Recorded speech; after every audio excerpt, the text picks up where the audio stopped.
college, I worked at a small restaurant that was open late, which was usually 1 a.m. most nights. Most customers would either come in and order or call and order for pickup, but every once in a while, someone will ask for a delivery.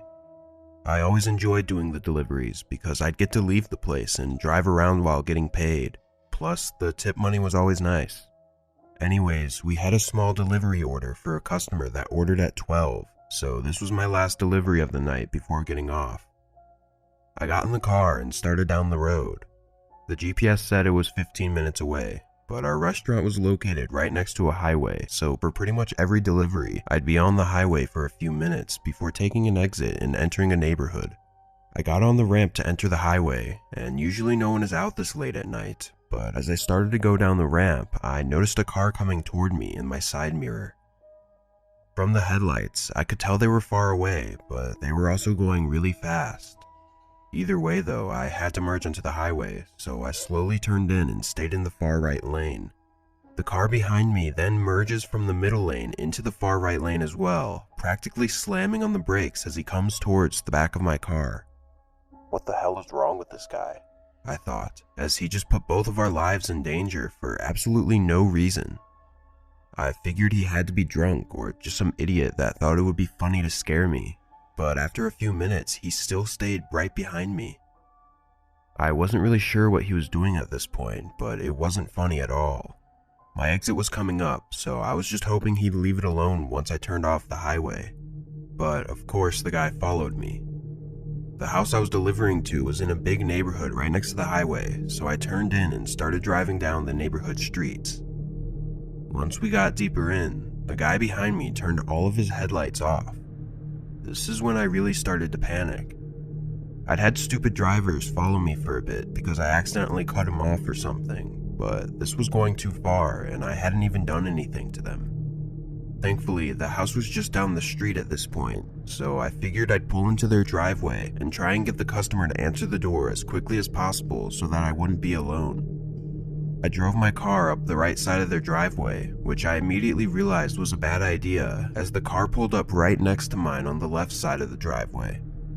Before I could even get out, a man came out of the car, swinging his driver door open aggressively. He started yelling at me angrily and waving his hands around, making his way towards my window. This guy sounded completely crazy, and his words were slurred, barely making any sense. I was pretty confident that he was just drunk and wasn't too scared, but then he pulled out a small knife from his pocket and started banging on the window with it. I quickly put my car in reverse and backed out as quick as I could. The man continued to chase my car down the driveway, waving his knife around and screaming. I drove a few blocks down, then pulled over next to a random house and called the customer that I was supposed to deliver to. They picked up immediately and asked me if I was okay. I guess they were watching from their window. I told them I was fine and asked if the guy was still there, but thankfully he had left and I was able to get them their food. I told my coworkers what had happened when I got back, but none of them believed me. Honestly, I don't blame them though, because it was just a crazy situation and it really didn't make much sense. I'm not sure what that guy wanted, but I know it definitely could have ended much worse than it had.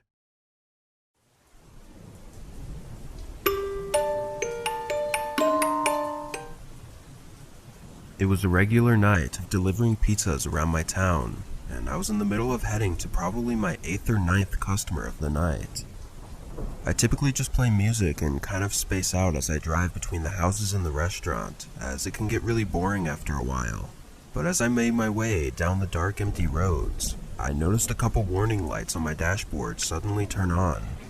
It was a little alarming, but they weren't anything important, so I continued on. My car was pretty old and had a lot of miles on it, but for the most part it did well, so I figured it must just be a false alarm or something. Unfortunately though, as I continued down the road, more and more warning lights began to turn on, before the check engine light flashed and eventually my car sputtered to a stop. I'd never had a car break down on me before, so I honestly wasn't too sure what to do. The first thing I did was try the ignition again, just to see if it would start back up, but it was completely dead. I looked around and noticed I was pretty far from anywhere useful. I knew where I was, as I'd driven down this road many times before, but the nearest place that would be open at this time was a gas station that was about a half-mile away. So I called the customer and let them know about my situation, and then I called my work and let them know as well. My manager basically said to not worry about delivering the pizza and to just figure out my car situation and then head home for the night. That actually gave me a bit of relief, knowing that I didn't have to worry about work anymore, but I still wasn't really sure what to do. I ended up calling my brother, who lived about 40 minutes away, but he was the only person that I knew would still be awake at this time. He picked up and immediately asked me what was going on. I told him about my situation, and he let out a big sigh, then said he could come and pick me up and drop me off at home. I told him exactly where I was and thanked him, then sat back in my car, relieved that I was able to get some help relatively quickly. After a few minutes of waiting, I opened up the box of pizza and took a couple of slices, figuring it would be a waste if I didn't help myself to it. It was actually really dark in the car since the battery was dead, so I had my phone light on and laid it on the center console so that I could see a bit better. But after about 15 minutes of waiting, I saw a figure appear from down the road, walking towards my car. I felt pretty vulnerable in my position, so I turned my phone light off and hoped that when they passed by, they wouldn't even notice that I was there. Though once they got a few feet from my car, they slowed down and began looking at my car as if they were inspecting it or something. Then the man came up to my window and knocked, as if he wanted me to roll it down. Of course, I wasn't able to, so I loudly spoke, telling him that I couldn't. He looked offended and responded, asking me for a lift to the gas station down the road. This was when I started to get a strange feeling about this guy, as I felt like it was pretty obvious that my car had broken down, so I knew he had to be up to something. I didn't respond and kind of just sat there watching the guy, hoping that he would go away. He continued asking for help though, getting more and more aggressive about it. Then he went silent for a moment, before suddenly grabbing the door handle and shaking the whole car as he tried to open the door. I began panicking, unsure of what to do, so I looked around for something to defend myself with, but all I could find was a small screwdriver in my glove box. At this point, the man started stabbing the window with a small knife as if he were trying to break it. He made a few large scratches on it before beginning to wedge his knife in the top of the window to forcefully push it down. I was yelling at him and screaming for help, but I knew my efforts would go unheard. He continued for over a minute with pure anger in his eyes as he tried everything to get in, but then he stopped. He stood there for a moment, silent and breathing heavily. He pushed his face against the window and stared at me with rage and disgust, then smashed his fist into the door one last time before running back down the road into the darkness. When my brother arrived, I showed him the scratches and dents on my door, and we left in a hurry, calling the police on the way to my house. I'd never feared for my life as much as I did on that stranded road, but the one thing I can't get out of my mind ever since then was the look in the man's eyes as he stared at me through the window. It felt as though I was just inches away from a monster, eager to perform a brutal and horrible attack on me as I sat there alone and helpless.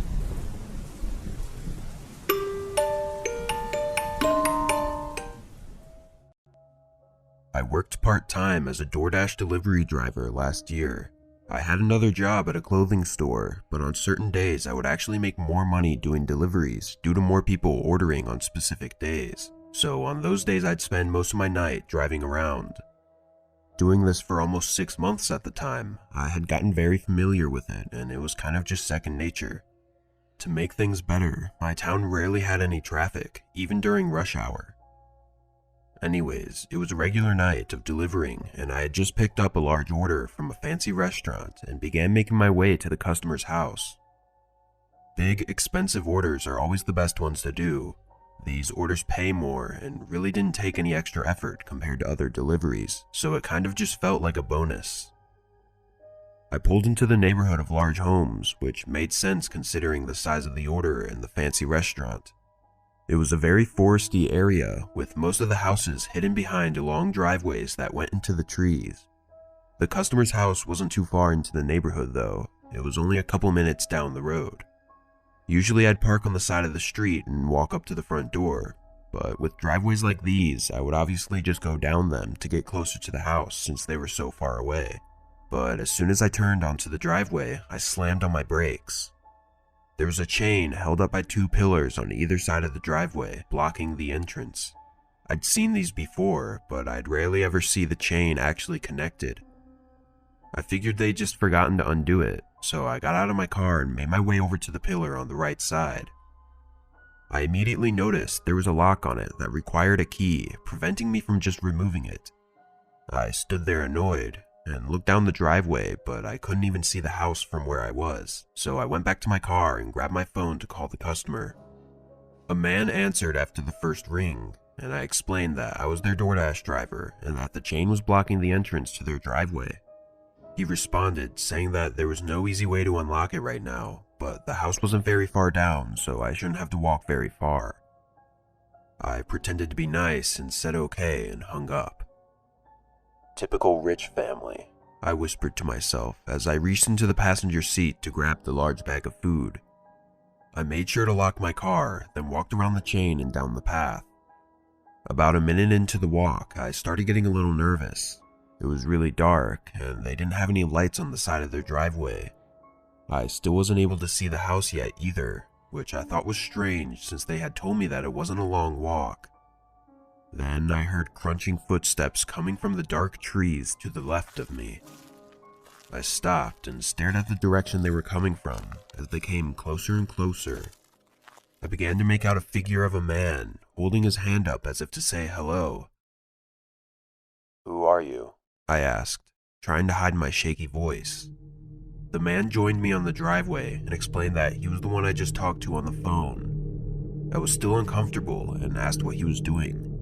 He took a step forward, then began saying that the driveway took a sharp turn up ahead, and it was actually a shortcut to go through the trees, so he figured he'd meet me halfway since it was a long walk for me. I found this whole situation to be really strange, and he had said on the phone that it was a short walk, but now he was admitting that it was long. It just didn't add up. The man stood a few feet away from me and held his hand out for the bag.